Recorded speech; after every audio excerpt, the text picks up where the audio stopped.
ওই সমুদ্রের ভিতরে কীট পতঙ্গ আল্লাহ দিলেন, ওই গভীর সমুদ্রের নিচে আল্লাহ পাক প্রাণী দিলেন, ওখানেও পাহাড় আছে।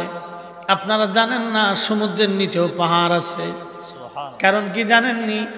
এই সমুদ্রকে ধরে রাখার জন্য আল্লাহ প্যারাক বানায় রাখছে। সমুদ্রের ভিতরেও বড় বড় পাহাড় আছে। আহা, আমার মালিক আমার আল্লাহ পাহাড়টাকে সৃষ্টি করলেন। নবীজি সাহাবীরা বললেন, হুজুর এই পাহাড়ের চাইতে শক্ত কি কিছু আছে?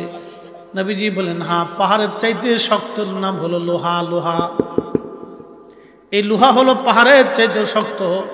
নবীজি সাহাবীরা বলেন, ইয়া রাসূলুল্লাহ, লোহার চাইতে শক্ত কিছু আসেনি?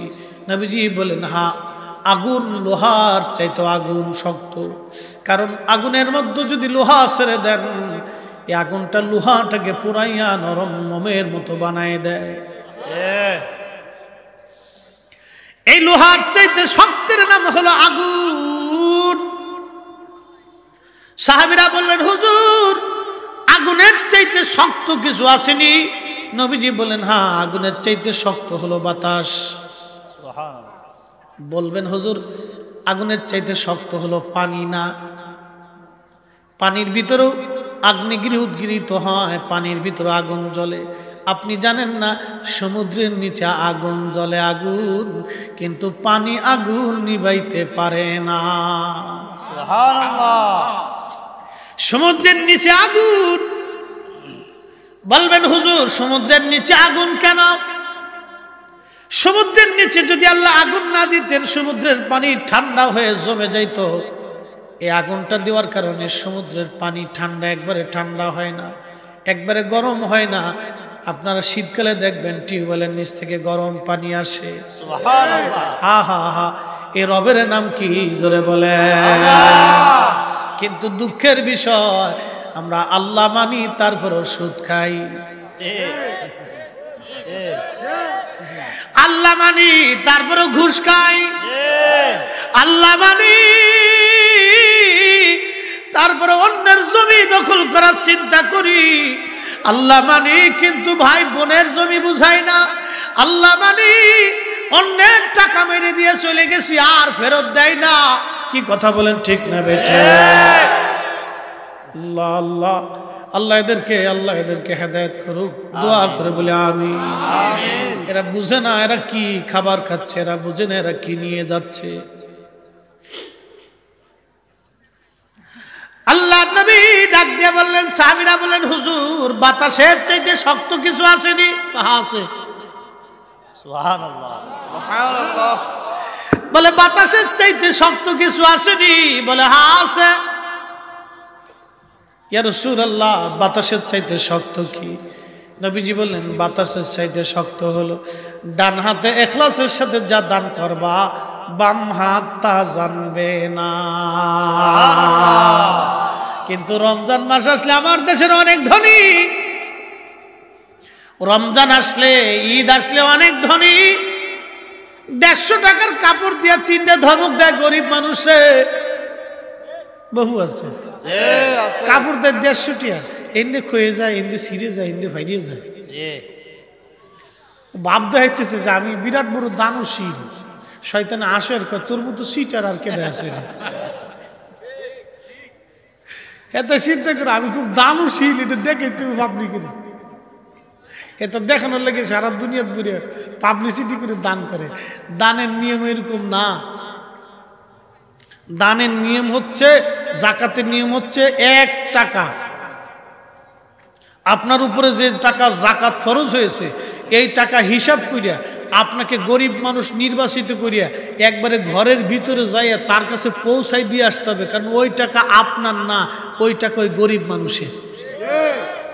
আল্লাহর কসম করে বলি, ওই টাকা আপনার না, ওই টাকা আমার না। যে টাকা আমার উপরে যাকাত ফরজ হয়েছে ওটা আমার না, ওটা আমার না। আপনার উপরে যেটা ফরজ হয়েছে ওটা আপনার না, ওটা গরিব মানুষের। উনার বাড়ি পর্যন্ত আপনাকে পৌঁছাই দিয়ে আসতে হবে। কাপড় 150 টাকা দিয়ে 3টে ধমক দেন না, এটা হবে না। এটার নাম ইমানদারি না। এটার নাম মুসলমানিত্ব না, এটার নাম যাকাত না, এটার নাম হলো ফাজলামি, মানুষ দেখানো। কথা বলে ঠিক কিনা? যাকাত দে, পাটুরি শিখবে। শয়তানে হাসি আর কয় সর্বনাশ, 9 লক্ষ বছর ধরে আমি ইবাদত করছি, আমার ইবাদতের মধ্যে সিটারি ছিল না, ইয়া তারা দিয়ে সিটারি করে। কথা কিন্তু সত্য। শয়তান কিন্তু 9 লক্ষ বছর ধরে ইবাদত করছে, খুব এখলাসের সাথেই করত, যার কারণে আল্লাহ কিন্তু তাকে চ্যান্সেলর অফ মালায়েকা বানাইছিল, ফেরেশতাদের চ্যান্সেলর ছিল বেড়া। কিন্তু লাস্টে তো অহংকারের জন্য আল্লাহ তারাই দিচ্ছে যে যা চলে যা, তোর আর জায়গা নাই। তো আসার সময় কা আল্লাহ কিছু দিবা না? বলে কি চাইস? আল্লাহ আমার কিয়ামত পর্যন্ত হায়াত দাও। আচ্ছা দিলাম, আর কি চাইস? বলে আল্লাহ এই তামাম দুনিয়া ঘুরে আসবো 1 সেকেন্ডে, এই শক্তি দাও। তাও দিলাম, আর কি চাইস? মানুষের রক্তে শিরা দিয়ে ঢুকিয়ে কালবের মধ্যে বসে বসে আমি ধোঁকা দিব, শক্তি দাও। হ্যাঁ তাও দিলাম, কি করবি?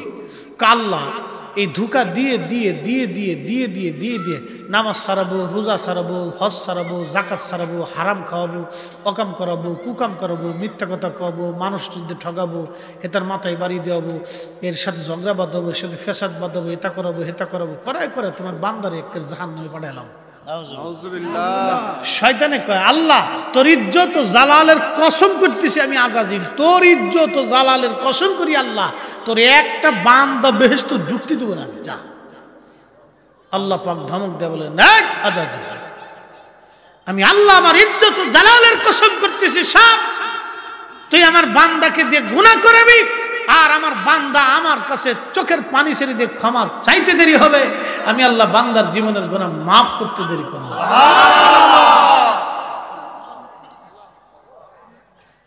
খুশি হয়েছেন? তাহলে আল্লাহ কত বড় দয়াবান, একটু চিন্তা করেন। আমার দেশে একদল আছে তো দুয়াই মানে না, হাত উঠাইতে চাই না, না বেদাত, বিরাট বড় গুনাহ, তার মানে বোঝা গেল ওটা আজাজিলের খালাতো ভাই।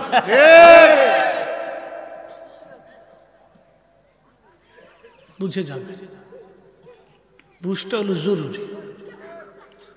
মোটেই মানে না, উড়াইতেছে না, বেদাত, নতুন আবিষ্কার হয়েছে। হ্যাঁ সহি এমন এক চশমা পড়ছে, রঙিন চশমা, খালি দুনিয়া রঙিন দেখে। শয়তানে আসে আর কয় তুই আমার সাথে বড় চিঠা। হ্যাঁ বাজান মুসলমান, পাহাড়ের চাইতে শক্ত লোহা, লোহার চাইতে শক্ত আগুন, আগুনের চাইতে শক্ত বাতাস, বাতাসের চাইতে শক্ত। ডান হাত দিয়ে আল্লাহর পথে দান করবেন, বাম হাতে জানবে না। তার মানে আল্লাহ ইখলাস বুঝাইলেন, একনিষ্ঠতার মাধ্যমে তুমি আল্লাহর পথে খরচ করবে।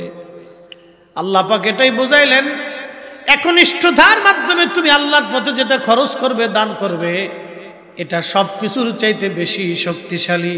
তাহলে একবার চিন্তা করেন তো, আসি জমিনের চাইতে পাহাড় শক্ত বেশি, পৃথিবীর জমিনের চাইতে পাহাড় শক্ত, পাহাড়ের চাইতে লোহা শক্ত, লোহার চাইতে আগুন শক্ত, আগুনের চাইতে বাতাস শক্ত, বাতাসের চাইতে আল্লাহর বান্দার ইখলাস শক্ত। কি কথা বলেন, ঠিক না বেঠে? একনিষ্ঠতার ইবাদত আল্লাহর কাছে কত মজবুত যে পৃথিবীর জমিনের চাইতে মজবুত। কিন্তু দুঃখের বিষয় আমরা একনিষ্ঠতার সাথে করি না, একনিষ্ঠতার সাথে আমাদের হয় না। নামাজ পড়ি চিন্তা করি মানুষে কি করবো না যদি নামাজে না যাই, রোজা রাখি চিন্তা করি মানুষে কি করবো না যদি রোজা না রাখি। মানুষের চিন্তা করা যাবে না, চিন্তা হবে কার? আল্লাহর ভয়।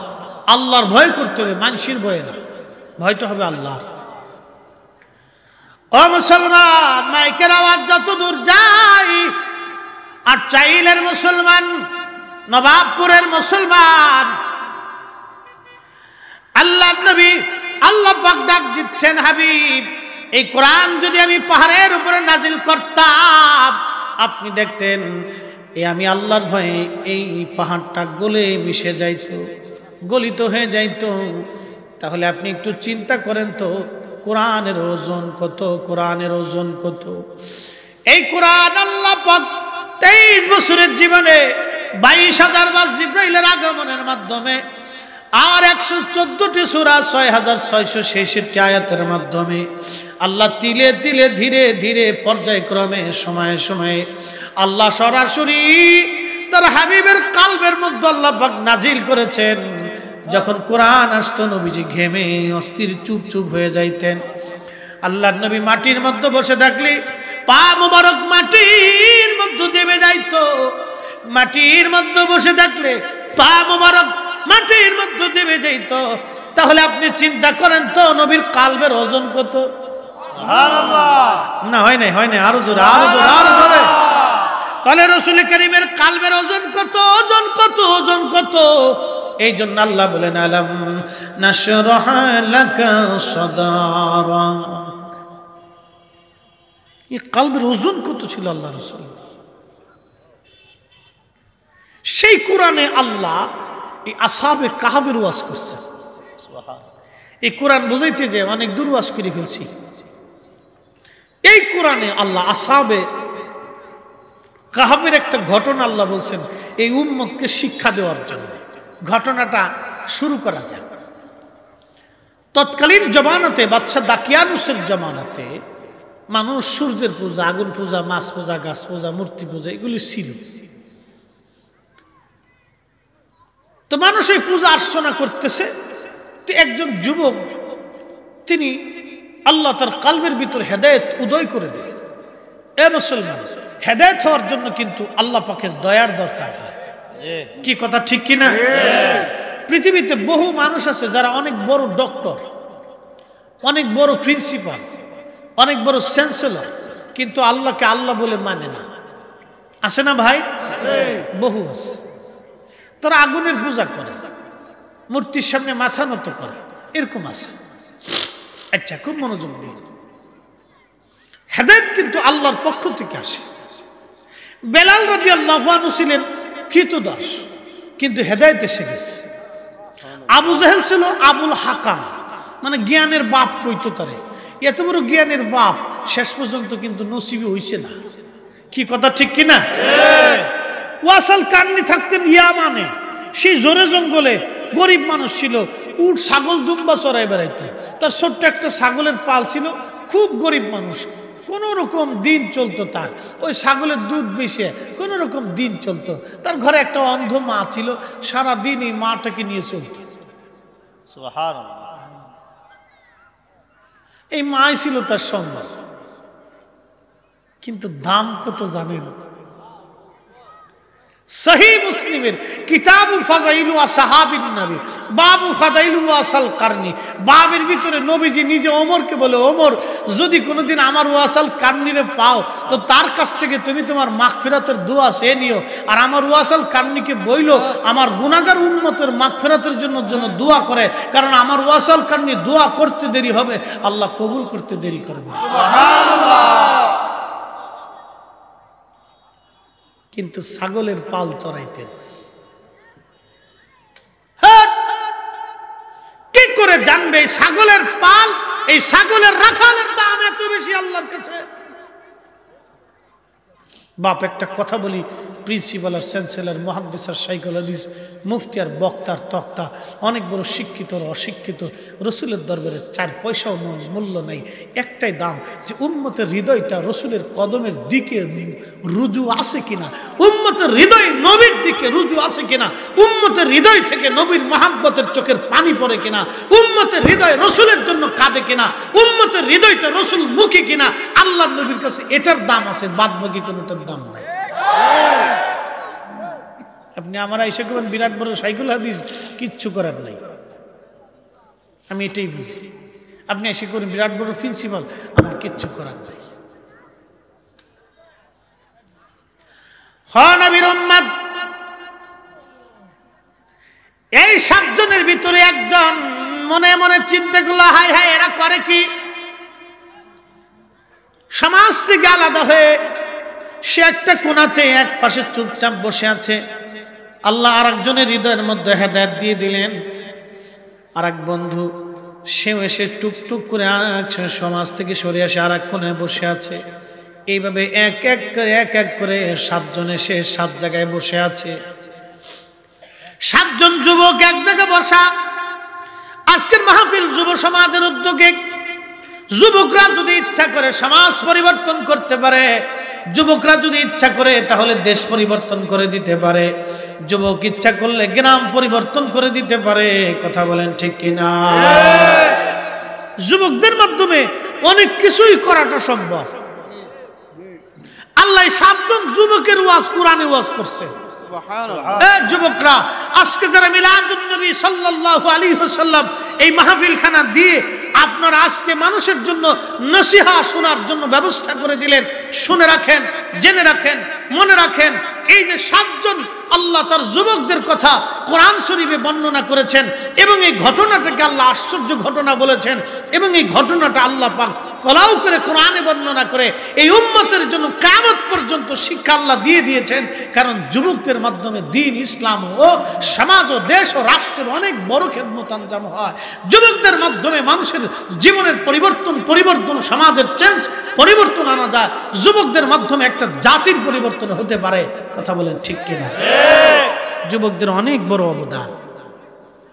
কিন্তু দুঃখের বিষয় আমাদের দেশে অনেক যুবকরা নেশায় আক্রান্ত হয়ে গেছে। আহা, কি করে বুঝাবো? একটা মার মনে কত বড় ব্যথা, ছেলেটা নেশা করে রাত্রিবেলা বাড়ি ফিরে আসে। পৃথিবীতে ওই মায়ের চাইতে বড় কষ্টওয়ালা মা কেউ আছে বলে আমার জানা নাই। একটা সন্তানকে 30টা বছর ধরে মা যত্ন করছে নেশা করার জন্য। একটা মা 30টা বছর ধরে সন্তানকে যত্ন নিয়েছে। দুইটা বছর মার তার রক্ত পান করিয়েছে নেশা করার জন্য।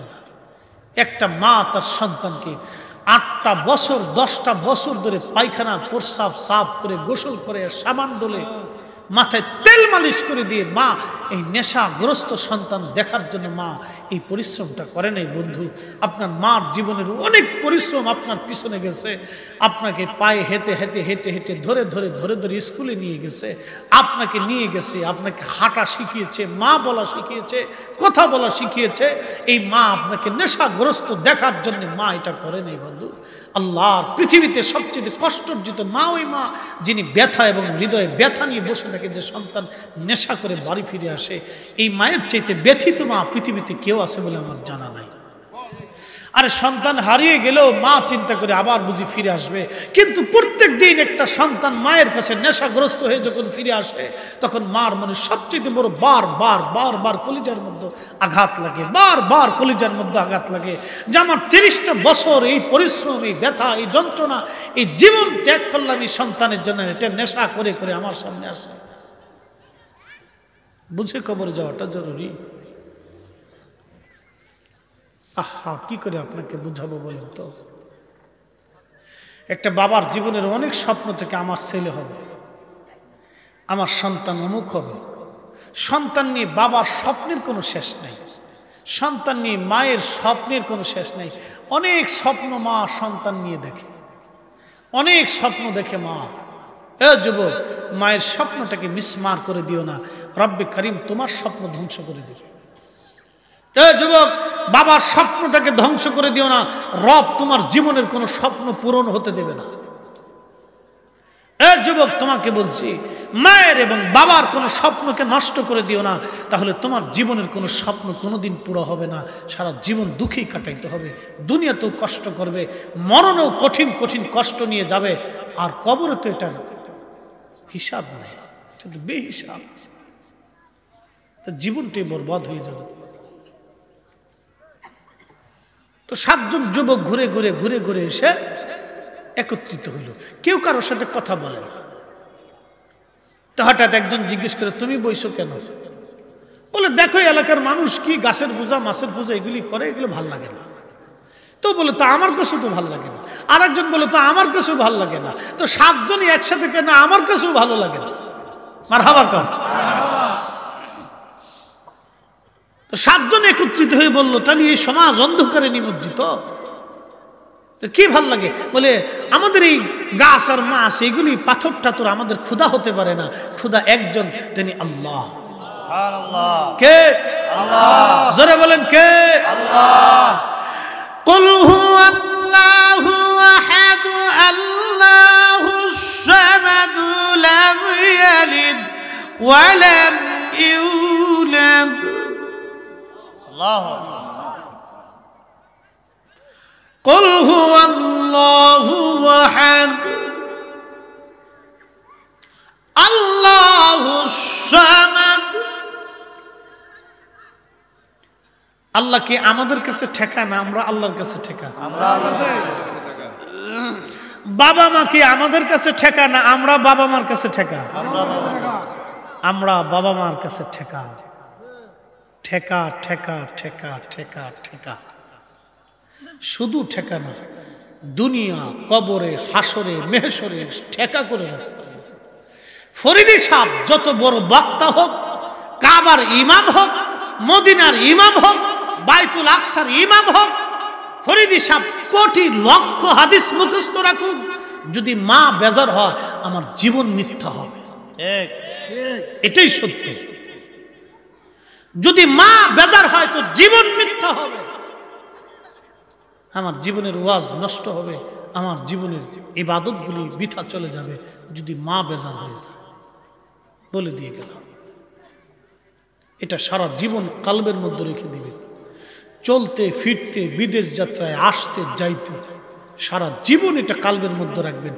মক্কার ইমাম আর মদিনার ইমাম হন না কেন, যদি মা বেজার হয় তো আপনার জীবনের মক্কার ইমামতি দিয়ে জান্নাত নসিব হবে না। এটাই বাস্তব, এটাই সত্য। এই যুবকরা ডাক দিয়ে বলল, তাহলে রাব্বে কারিম আল্লাহ, আসো এইগুলির পূজা অর্চনা আমরা ছেড়ে দেই। আল্লাহ পাকের ইবাদতে মশগুল হয়ে গেল 7 জন। তারা একটা মসজিদ বানাইলো। এই মসজিদ বানায় তারা আজান শুরু করে দিল। যখন আজান দিছে তখন ওই বেদিন বাদশাহ লোক পাঠাই দিল, ব্যাপার কি? এরা আবার নতুন করে কারা আমার দেশের মধ্যে অশান্তি বাধাই দিছে, কারণ কি? মসজিদ বানাইয়া 7 জন আজান শুরু করে দিল, নামাজ শুরু করলো। মারহাবা কর। ও যুবক, যৌবন যার, যুদ্ধে যাবার সময় তার, যৌবনের ইবাদত আল্লাহর কাছে অনেক বড় দামি। যৌবনের ইবাদত আল্লাহর কাছে অনেক বড় দামি। নবীজি বললেন, উম্মত কিয়ামতের ময়দানে বিশাল মাঠ, মেহশরের মাঠে, হাসরের মাঠে কোটি কোটি সৃষ্টিরা আল্লাহর সামনে দাঁড়ায় থাকবে। বাজানো ও নবাবপুরের মুসলমানেরা, একটা না দুইটা না, সৃষ্টির প্রারম্ভ থেকে কিয়ামত পর্যন্ত যত মানব দানব জিন ফেরেশতা পরি আল্লাহ পাকের মেহশরের মাঠে সবাই দাঁড়ায় যাবে। বিরাট বড় মাঠ, দুনিয়ার 50,000 বছর সেই দিনের একটা দিন হবে তত বড়। এই বিরাট মেহশরের মাঠে সেই দিন দাঁড়ায় যাবে। আহা, কত বিরাট বড় মাঠ, হাসরের ময়দান কত বিরাট বড় মাঠ। এই হাসরের মাঠ কত বিরাট বড় মাঠ, কত বিরাট বড় মাঠ, কত বিরাট বড় মাঠ। নবীজি বলেন, উম্মত রে, আল্লাহ পাকের আরশে মুআল্লা ছাড়া এই মাঠে আর কোনো ছায়া থাকবে না। সূর্যটা মাথা বরাবর আধা হাত উপরে থাকবে। প্রখর সূর্যের উত্তাপ, আপনি জানেন না এই সূর্যের তাপ কত।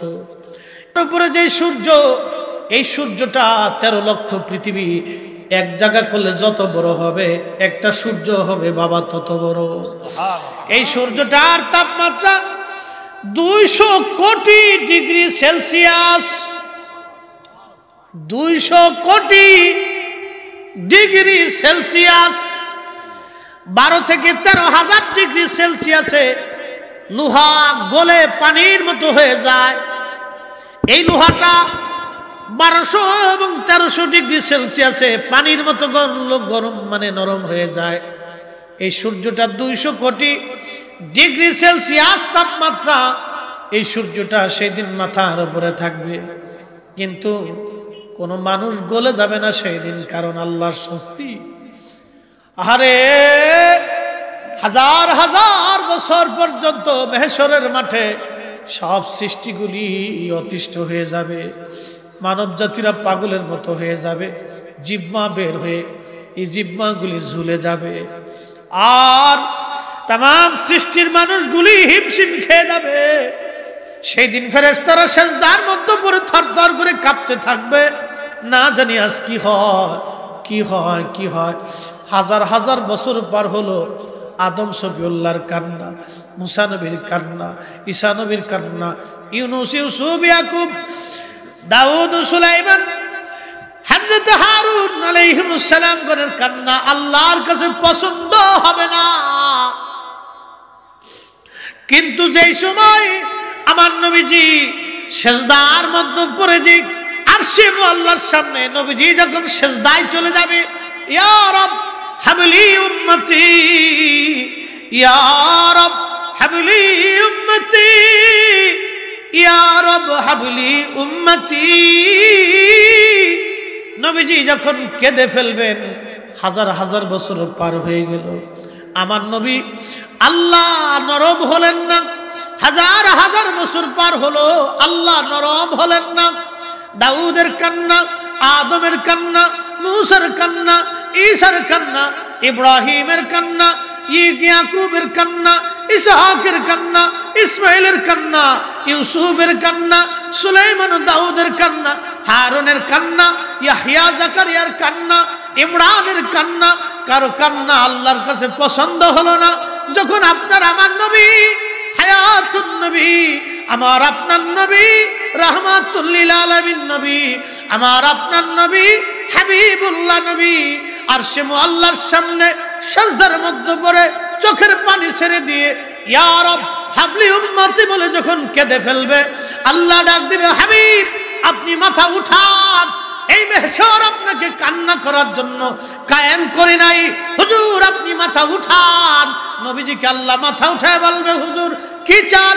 আল্লাহ নবী বলবে, ইয়া রব হাবলি উম্মতি, আমার উম্মত গুনাহ করে ফেলছে।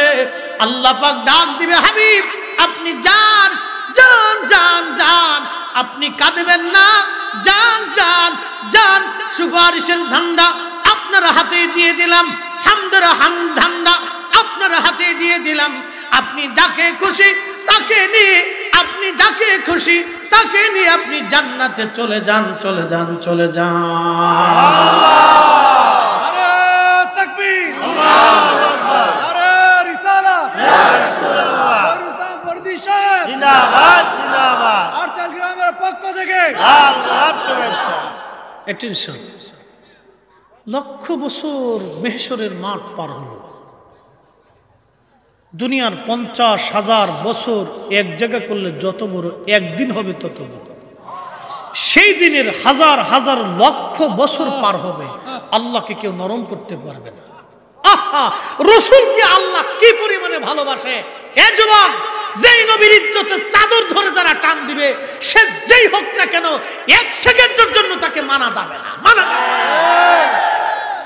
বুঝে কবরে যায়, বুঝে কবরে যায়, বুঝে কবরে যায়, বুঝে কবরে যায়। যে মাটির উপরে বসে আছো, মাটির নিচে ঘর হবে, মেহশরে আল্লাহর আদালতে দাঁড়াইতে হবে। সেই দিন রাসূল ছাড়া আমাদের আর কোনো নাজাতের রাস্তা হবে না। হাতের মধ্যে এমন কোনো আমল আছে যেটা দিয়ে আল্লাহকে বলবো বেহেশত দিয়ে দাও? নাই, কিচ্ছু নেই, কিচ্ছু নেই। হাতের মধ্যে এমন কোনো বুজুর্গি নাই যে বলবো আল্লাহ জান্নাত দিয়ে দাও। কিচ্ছু আছে বাপ? কিচ্ছু নেই, কিচ্ছু নেই, কিচ্ছু নেই আমাদের। আর ইমামুল আজম আবু হানিফা রাহমাতুল্লাহ আলাইহি এশা রুজু দিয়ে ফজরের নামাজ একটানা 40 বছর ধরে পড়ছে। সুবহানাল্লাহ। আহা, কলিজার ভিতরে একজন ব্যক্তির হৃদয়ের কলিজার ভিতরে কতটুকু রসুলের মোহাব্বত, আল্লাহর ভয় থাকলে লোকটা 40 বছর এশা রুজু দিয়ে ফজর পড়েছে। হ্যাঁ বাপ, কি করে আপনাকে বুঝাবো? একজন ব্যক্তি তার কলিজার ভিতরে আল্লাহর ভয় কতটুকু থাকলে তিনি 40টা বছর এশা রুজু দিয়ে ফজরের নামাজ পড়েছেন। হ্যাঁ, তিনার মতো হাস্তি রসুল করিমের দরবারে মুস্তাফাতে কিভাবে থাকতেন জানেন? আহা, কি করে বুঝাবো আপনাকে? তিনার মতো মহান ব্যক্তি রসুলের দরবারে গেলে একাধারে 7 দিন পর্যন্ত পায়খানা প্রস্রাব করে না। সুবহানাল্লাহ। ইমাম মালিক তখন দুনিয়াতে জিন্দা। বলছি, ইমাম মালিক তুমি মদিনার ইমাম, আমাকে বিদায় দাও, মদিনাতে থাকতে পারবো না। ইমাম মালিক বলে, হুজুর পৃথিবীর কত বড় বড় আইম্মা ইকরাম আসলো, মদিনায় থাকার ইচ্ছা পোষণ করে আপনি চলে যেতে চান? ইমাম আবু হানিফা বললেন, ইমাম মালিক রে, তুমি যেই রোগে আক্রান্ত আমি সেই একই রোগে আক্রান্ত। ইমাম মালিক তুমি যেই রোগে আক্রান্ত আমি সেই রোগেই আক্রান্ত। তুমি 80 বছর ধরে, বছরের পর বছর ধরে জুতা পরো না, পায়খানা প্রস্রাব করো না। ওরে ইমাম মালিক, যেই মাটির নিচে নবী ঘুমায় সেই মাটির নিচে আমি ইমাম আজম আবু হানিফা কেমনে পায়খানা প্রস্রাব করি? আচ্ছা, দুইটা প্রশ্ন, দুইটা বুঝ এখান থেকে। একজন ব্যক্তি আল্লাহর প্রতি এতটা ভয় ছিল যে 40 বছর ফজরের এশার ওযু দিয়ে ফজরের নামাজ পড়ছে। এরকম একজন বুজুর্গ বর্তমান পৃথিবীতে কেউ আছে বাপ? দেখেন তো আমাকে, সারা পৃথিবী তন্ন তন্ন করে খুঁজে দেখেন, সারা দুনিয়া তন্ন তন্ন তন্ন তন্ন করে আমাকে একটু দেখান তো বাপ। নাই।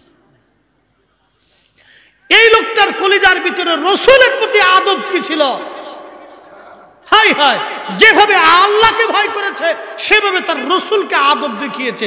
7 দিন পর্যন্ত মদিনাতে জুতা পরে না, পায়খানা প্রস্রাব করে না। ইমাম মালিক বলেন, তা খান কি? বলে 7 দিনে মাত্র 7টা খেজুর খেয়ে বেঁচে আছি। বাবু, একটা ছোট্ট বাচ্চারও তো এক বেলার খাবার হবে না।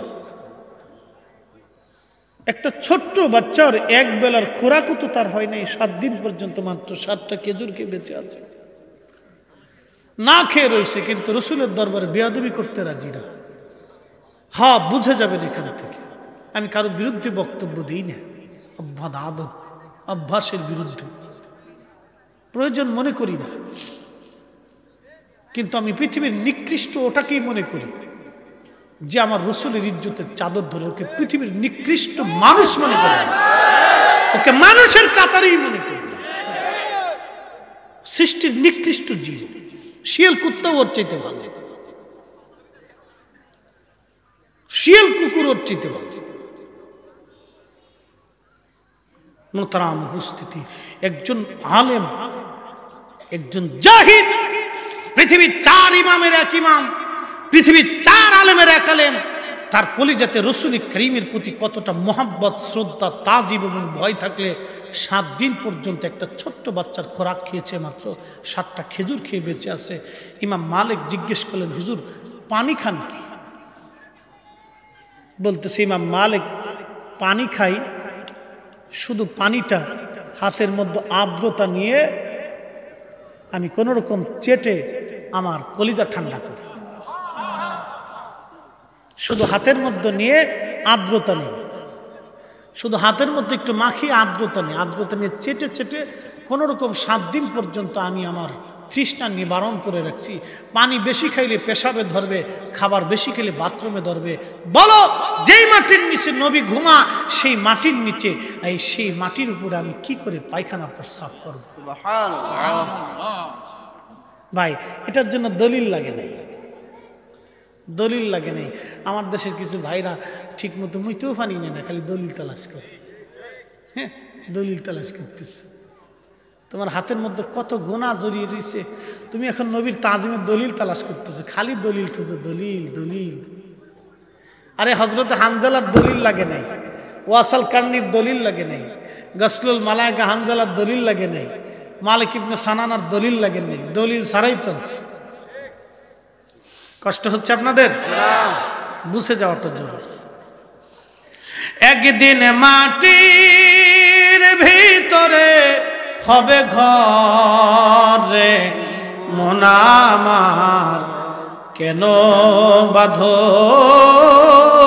দালান ঘর, মন আমার কেন বাঁধো দালান ঘর। হ্যাঁ নবীর উম্মত, এই 7 জন যুবক নামাজে দাঁড়িয়ে গেল, মসজিদ বানিয়ে ফেলল। আজান শুরু করলো। দেশের বাদশা তাদেরকে ধরে নিয়ে গেলেন। বাদশা জিজ্ঞেস করলেন, যুবকরা তোমরা এই নতুন ধর্ম ছেড়ে দিবে না আমাদের ধর্মে আসবে? যুবকরা বলল, না না বাদশা, আমাদের জীবন চলে যাবে কিন্তু এই ধর্ম আমরা ছেড়ে দেব না। তুমি মিথ্যার উপরে আছো, জাতিকে মিথ্যার উপরে শিরিকের দিকে তুমি নিমজ্জিত রেখেছো। আল্লাহ এক এবং অদ্বিতীয়, লা শারিকা লাহু, আল্লাহর কোনো শরীক নাই। আল্লাহ এক এবং অদ্বিতীয়, রব্বে কারীমের কোনো শরীক নাই। আমরা এক আল্লাহর ইবাদত করি। বাদশা বললেন, তোমরা যুবক, তোমাদেরকে 7 দিন সময় দিলাম, দেখি তোমরা পরিবর্তন হও কিনা। এই 7 জন যুবক 7 দিন সময় দেওয়ার পরেও তারা 7 দিন পর্যন্ত নামাজ পড়তে লাগলো, আজান দিতে লাগলো। বাদশার কথায় তারা কর্ণপাত করলেন না। এই 7 দিন পরে বাদশা বললেন, তাদেরকে ধরে নিয়ে আসো। যখন তারা দেখলো বাদশার লোকেরা আমাদেরকে ধরে নিয়ে যাবে, তখন এই 7 জন যুবক তারা দেশ থেকে রওনা দিল, চলে যাবে। তাদের সঙ্গে একটা সঙ্গী হলো কুকুর। এই কুকুরের নাম ছিল কিতমির। কিতমির নামক কুকুরটা তাদের সঙ্গী হয়ে গেল। এই কুকুরটা যখন তাদের সঙ্গে হলো, 7 জনের মধ্যে একজন যুবক একটা লাঠি দিয়ে কুকুরকে বাড়ি দিল। কুকুরের জবান খুলে গেল। কুকুর ডাক দিয়ে বলল, হে যুবকরা, তোমরা আমাকে মাইরো না, আমি তোমাদেরকে ভালোবেসে ফেলেছি, আমি তোমাদের সঙ্গী হয়ে যাব, তোমাদের সাথেই আমি থাকব, তোমাদের থেকে জুদা হব না, যতই মারো তোমাদের দরওয়াজা ছাড়ব না। একবার জোরে বলা যাবে কি মারহাবা? কুত্তায় ডাক দেখা, যত মারো তোমাদের কদম ছাড়ব না। এই কুকুর তাদের সঙ্গী হয়ে গেল। যেতে যেতে যেতে যেতে তারা পাহাড়ের মধ্যে গেল। পাহাড়ের গুহার মধ্যে তারা ঘুমাইলো, চলে গেল। এই গুহার মধ্যে যে তারা শুয়ে পড়ল, বিশ্রাম করতে লাগলো। আল্লাহ পাক তাদেরকে তন্দ্রা দিয়ে দিলেন, ঘুম। খুব মনোযোগ দিয়েন, আল্লাহ ঘুম দিয়ে দিলেন। এই 7 জন গুহার মধ্যে ঘুমিয়ে পড়ল। 1 দিন না, 2 দিন না, ঘুমাইয়া ঘুমাইয়া 309 বছর পর্যন্ত পার হয়ে গেল। এবার যান, খুব মনোযোগ দিন বন্ধুরা, মুরব্বীরা, খুব মনোযোগ দিন। 309 বছর পর্যন্ত পাহাড়ের গুহাতে ঘুমাইছে। কিন্তু 309 বছর পর্যন্ত আল্লাহ সূর্যের পট পরিবর্তন করে দিয়েছে। সূর্যের পট, আমাদের সূর্যটা পূর্ব আকাশ থেকে উঠে পশ্চিমে ডুবে যায়, তো গুহার মুখটা দক্ষিণমুখী ছিল। অর্থাৎ সূর্যের আলোটা ডুবতে গেলে ওই গুহার ভিতরে আলো যাইতো। তো আলো গেলে, সূর্যের আলো পড়লে শরীরে ঘাম আসবে, ঘাম আসলে ব্যাকটেরিয়া জন্ম নিবে, পোকার সৃষ্টি হবে, দুর্গন্ধ লাগবে। আল্লাহ পাক হুকুম দিলেন, সূর্য সোজা উঠবি, সোজা নামবি, কোনো বেকাতারা হবে না। সুবহানাল্লাহ, বুঝে যান। কিন্তু সূর্য সোজা উঠবি, সোজা নামবি। আলী রাদিয়াল্লাহু আনহু নামাজ পড়ে নাই। নবীজি বললেন, আলী নামাজ পড়ছো? বলে, হুজুর না। কেন? আপনাকে ডাকলে কষ্ট হবে, আমি চাই নাই নবী কষ্ট পাক। সুবহানাল্লাহ, নবী কষ্ট পাবে, আলী ডাকে নাই। নবী বললেন, সূর্য, আমার আলী নামাজ পড়ে নাই, তুমি আল্লাহর হুকুমে আবার উদিত হও। সুবহানাল্লাহ, ডুবে যাচ্ছে সূর্যটাকে নবী ইশারা করলেন, সূর্য আবার আসমানে উঠে চলে আসে। সুবহানাল্লাহ, না হয় না, আরো জোরে সুবহানাল্লাহ। সূর্যের আইন হচ্ছে আশ-শামসু ওয়াল কমারু বিহুসবান, তার নিজস্ব কক্ষপথে পরিচালিত হয়। আশ-শামসু তাজরি লিমুস্তাকাররিল লাহা, সূর্যের কাজ হচ্ছে তার নিজের কক্ষপথে পরিচালিত হওয়া। কিন্তু আল্লাহ 7 জন ওলির কারণে আল্লাহ সূর্যের পথকে পরিবর্তন করে দিয়ে সোজা উঠাইলেন, সোজা নামাইলেন। 309 বছর পর্যন্ত চললো। আল্লাহর ওলিরা ঘুমাইলো, একটু ব্যাকটেরিয়া লাগলো না, পোকা ধরলো না, মাকড় লাগলো না। 309 বছর পর্যন্ত আল্লাহ রহমতের বেড়া জালে তাদেরকে ঘুম পাড়াইয়া রহমত দিয়ে ঘিরে রাখলেন। পোকা লাগলো না, কিছু লাগলো না। আরে আল্লাহর ওলিদের ইন্তেকালের পরে মাটির ভিতরেও আল্লাহ ওই রকম রহমতের বেড়াজাল দিয়ে তাদেরকে ঘিরে রাখে, পোকা লাগে না, কাফন পচে না, দেহ পচে না, যেইভাবে সেভাবেই থাকে। কথা বলেন ঠিক কিনা? হ্যাঁ, আল্লাহকে খুশি করতে হবে, আল্লাহকে খুশি করতে হবে। বড় আফসোস হলো সত্য, আমার দেশে বুকে হাত বেঁধে নামাজ পড়ে ওরা রসুল করিমের রওজার পাশে দাঁড়ায় বলে মুহাম্মদ রাসূলুল্লাহ কাদ মাতা, মুহাম্মদ মরে গেছে, মুহাম্মদের কিচ্ছু নেই, মুহাম্মদ মাটির সাথে মিশে গেছে বলে দিচ্ছে। আপনি কোরআন থেকেই বুঝে যান, মৌলবীর থেকে বোঝার দরকার কি? 309 বছর পর্যন্ত তাদের শরীরে পোকা লাগলো না, ঘুম পড়ায় রাখলেন। মালিক আল্লাহ, জোরে বলেন মালিক আল্লাহ। ওই আল্লাহর ক্ষমতা কি চেঞ্জ হয়ে গেছে? আচ্ছা, তাহলে শাহজালালকে যিনি জায়নামাজ বিছায় নদী পার করেছেন তিনি আল্লাহ। বুঝে কবরে যাওয়াটাই জরুরি। হ্যাঁ নবাবপুরের মুসলমান, এই 7 জন যুবক গুহার ভিতরে ঘুমায় 309 বছর। কিন্তু কুকুরের হলো কি, এই কুকুরটা গুহার সামনে তার মনিবের প্রতি কৃতজ্ঞ হয়ে, দেখেন একটা কুকুর তার মালিকের প্রতি কতটা কৃতজ্ঞ। এই কুকুরটা গুহার সামনে বসে পাহারা দিতে দিতে দিতে দিতে দিতে দিতে দিতে দিতে খাইলো না, দরজা ছাড়লো না, এখানে বসে থাকতে থাকতে থাকতে থাকতে পাহারা দিতে দিতে দিতে দিতে কুকুরটা মারা গেল, কিন্তু দরওয়াজা ছাড়লো না। সুবহানাল্লাহ। আহা, মনিবের দরজা ছেড়ে দেয় নাই, পাহারা দিতে দিতে দিতে দিতে মারা গেল, কিন্তু মনিবের দরওয়াজা ছাড়ে নাই। পাহারা দিতে দিতে দিতে দিতে কুকুর মারা গেল, কিন্তু মনিবের দরওয়াজা ছাড়ে নাই, মনিবের দরওয়াজা ছাড়ে নাই।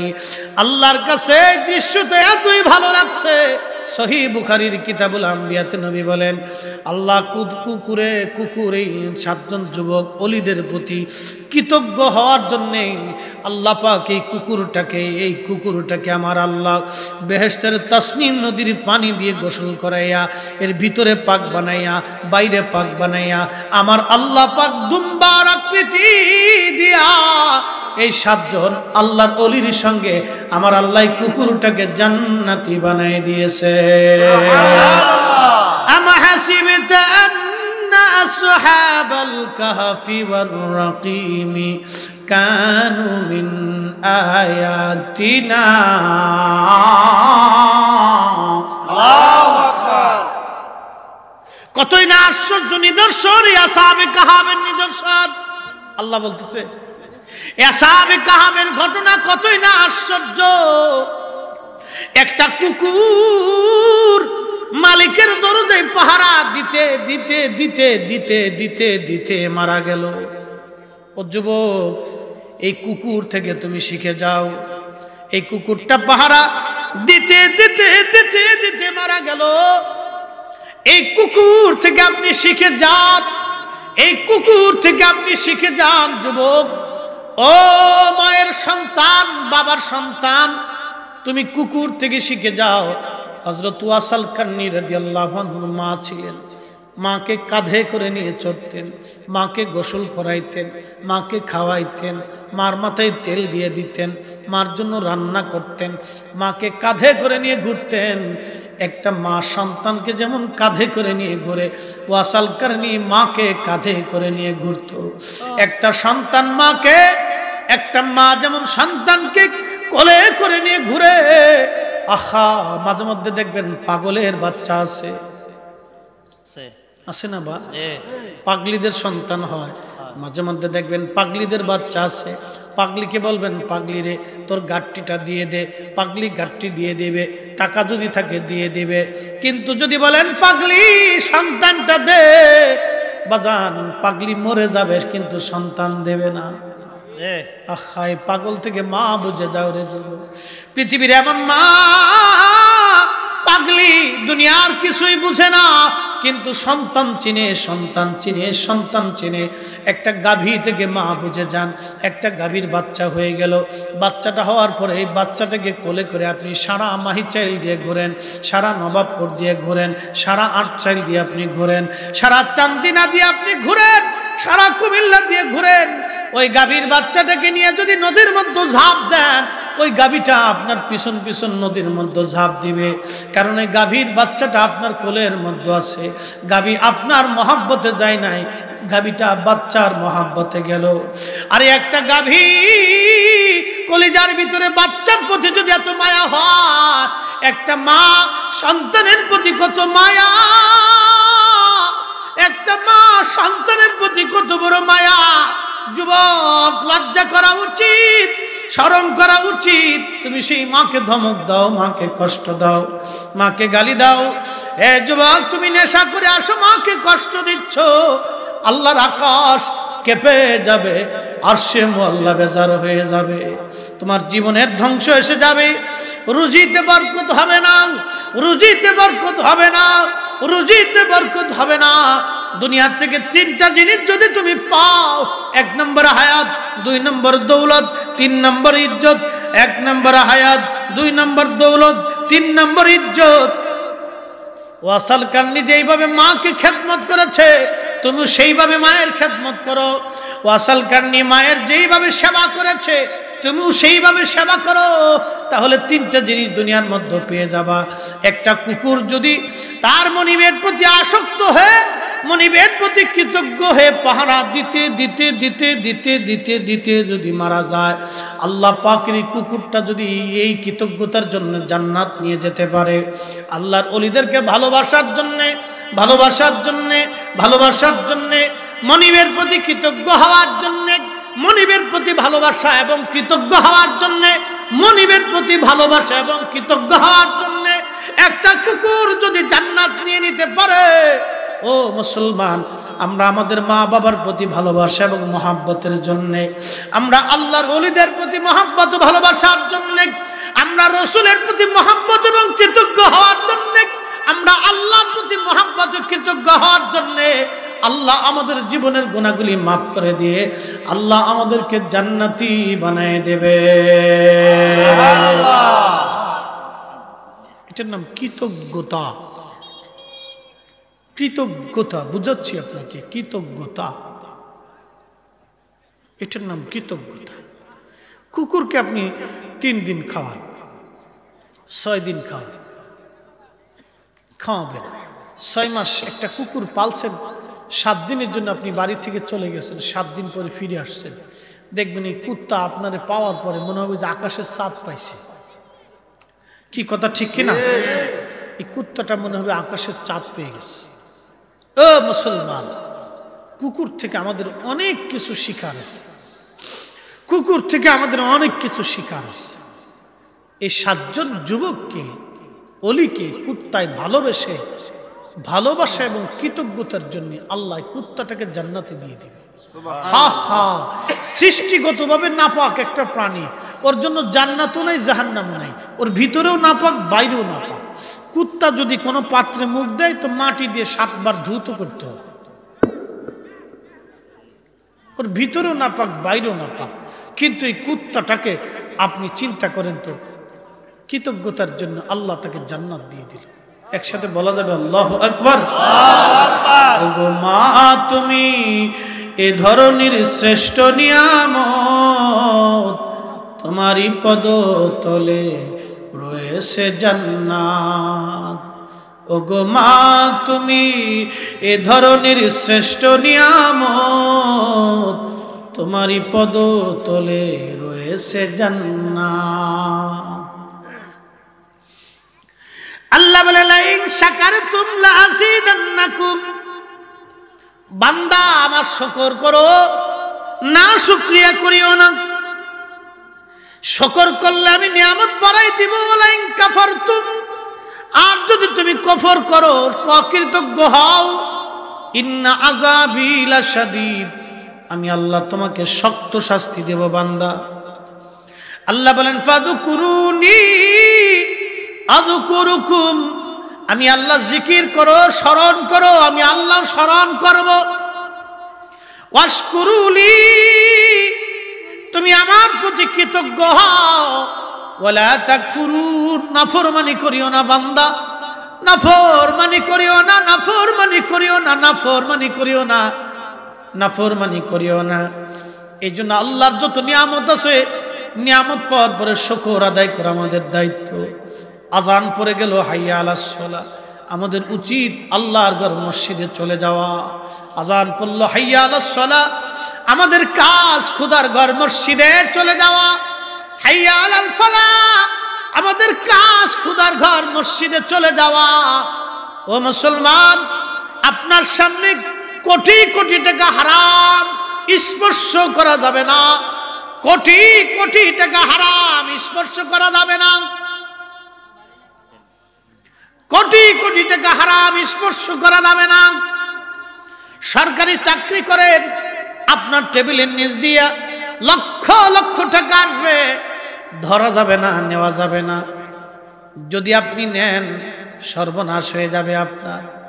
যদি আপনি নেন, আপনার সর্বনাশ হয়ে যাবে,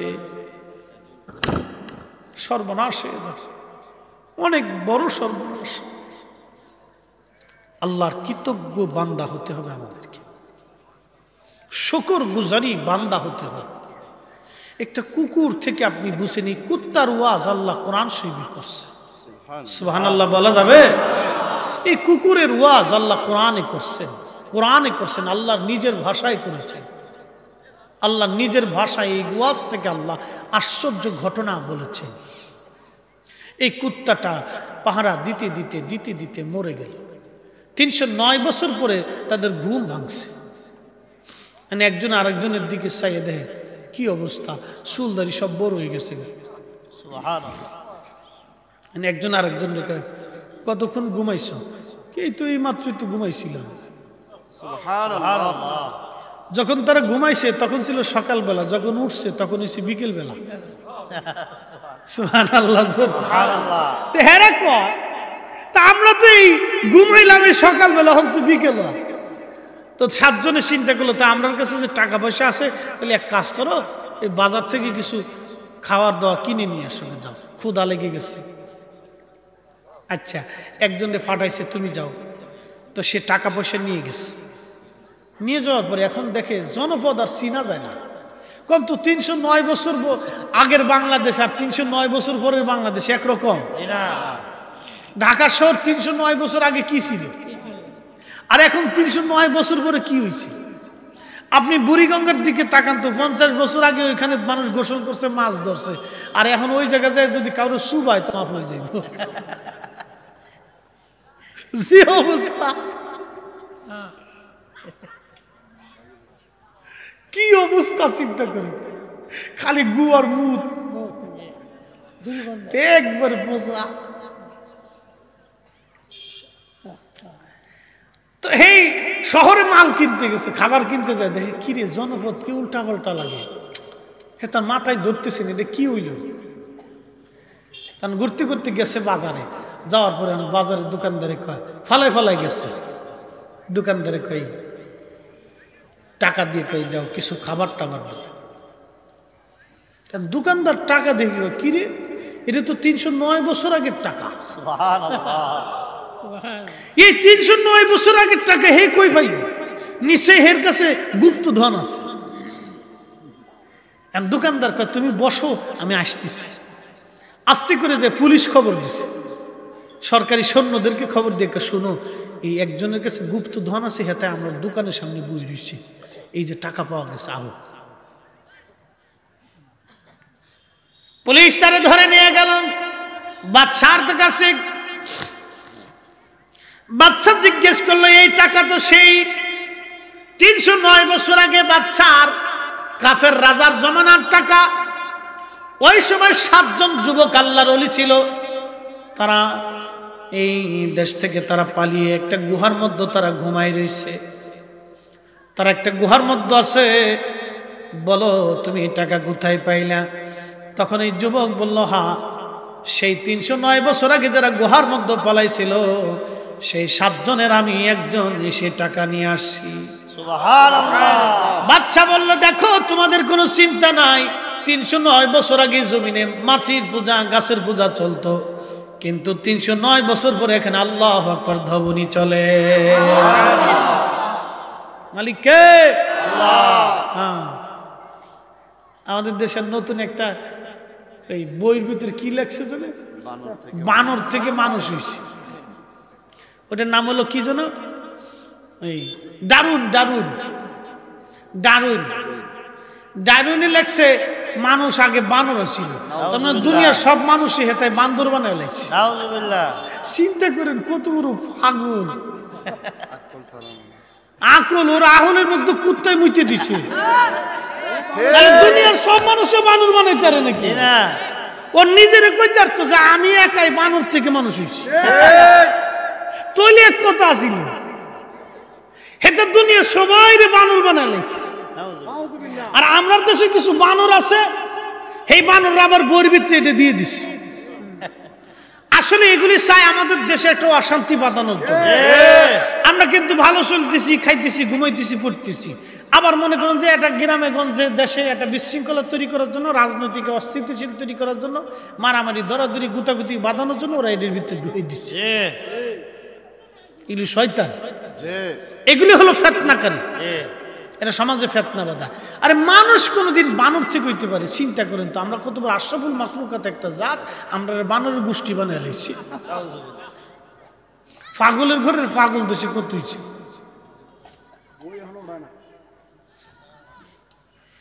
মুসলমান খুব মনোযোগ দিয়ে, তার মানে বোঝা গেল লেখাপড়া করা বানর আছে দেশে, আছে। কি কথা কন না কেন? লেখাপড়া করো বানর আছে। আছে, বোঝা গেল লেখাপড়ার ভিতরে কিছু পাগল ছাগল আছে, এখনো দুনিয়াতে আছে। তার মানে বোঝা গেল খালি লেখাপড়া করলেই মানুষ হওয়া যায়। আমরা Kazi Nazrul Islam under matric pass ছিল, কিন্তু বলেন তো একটা কাজী নজরুল সারা বাংলাদেশে হবে? ওই যারা বইয়ের ভিতরে দারুণের মতবাদ ঢুকাই দিছে, ওদের 14 গোষ্ঠী এক জায়গায় করলো, কাজী নজরুলের জুতার ওজনে সমান হবে? তার সাহিত্য গ্রন্থ প্রবন্ধের উপরে হ্যাঁ এখনো মানুষ ডক্টরেট ডিগ্রি, এমফিল, থিসিস করে। মোহতারাম উপস্থিতি, আমার নবীজির শানে সারা জীবন কি চমৎকার নাতে রাসূল লেখছে, আমি যদি আরব হতাম মদিনারি পথ, সেই পথ দিয়ে হেঁটে যাইতেন নূর নবী হযরত, নূর নবী হযরত। কথা বলেন ঠিক কিনা? মুসলমান তো বাদশা বলতেছে তোমরা কোথায়? বলে আমরা গুহার ভিতরে আছি। তো বাদশা তাকে নিয়ে আসলেন, আসার পরে তাদের সাথে কথা বললেন, কথা বলার পরে বাদশা চলে গেলেন। আল্লাহ তাদেরকে গুহার ভিতরে আবার ইন্তেকাল করাই দিলেন। আর একটু জোরে বলা যাবে? 309 বছর পর্যন্ত আল্লাহ তাদেরকে ঘুমের মধ্যে রেখে দিয়েছে। 309 বছর পরে আল্লাহ তাদেরকে ইন্তেকাল করাই দিলেন, জান্নাতে নিয়ে চলে গেলেন। শুধু তারাই যাবে না, কুত্তা সাথে চলে যাবে। আল্লাহু আকবার। আরে আমরা মদিনাওয়ালার দরবারে যদি কুত্তাও হইতে পারতাম, কথা কর না কেন? দরবারে মুস্তাফার কুকুরও যদি হইতে পারতাম, আহা নিজের জীবনটা কত বড় সার্থক ওয়ালা মনে করতাম। আল্লাহ আল্লাহ আল্লাহ আল্লাহ। তো আল্লাহ ওলিদের মোহাব্বত মুহিব্বিন আমাদের হওয়া উচিত। মোহতারাম উপস্থিতি, আমাদেরকে পৃথিবী থেকে মানুষ হওয়া উচিত, মানুষের মতো মানুষ হওয়া উচিত, মানুষের মতো মানুষ হওয়া উচিত, মানুষের মতো মানুষ হওয়া লাগবে আমাদের, মানুষের মতো মানুষ। এই মানুষের মতো মানুষ হইতে হলে আপনাকে নবীর চরিত্রে নিজের জীবন রাঙ্গাইতে হবে। কি কথা ঠিক কিনা? মানুষের মতো মানুষ হইলে আপনাকে নবীর চরিত্রে নিজেকে রাঙ্গাইতে হবে, নবীজির সুন্নতের আমলের উপর আমল করা লাগবে। তাহলে আমরা মানুষ হতে পারবো, মানুষ মানুষ হতে পারবো আমরা মানুষ। বাজান, আমাদেরকে মানুষ হতে হবে আচরণে, চালনে, চলনে, ইমানে, আকীদায়। আমরা প্রথমত মুসলমান হওয়া লাগবে, মুসলমান হইতে হলে আপনাকে দুইটা যে প্রথমত ইমানে আকীদায় মুসলমান হওয়া লাগবে। কবরে যেহেতু চলেই যাওয়া লাগবে, দুইটা জিনিস নিয়ে কবরে চলে যাওয়া লাগবে।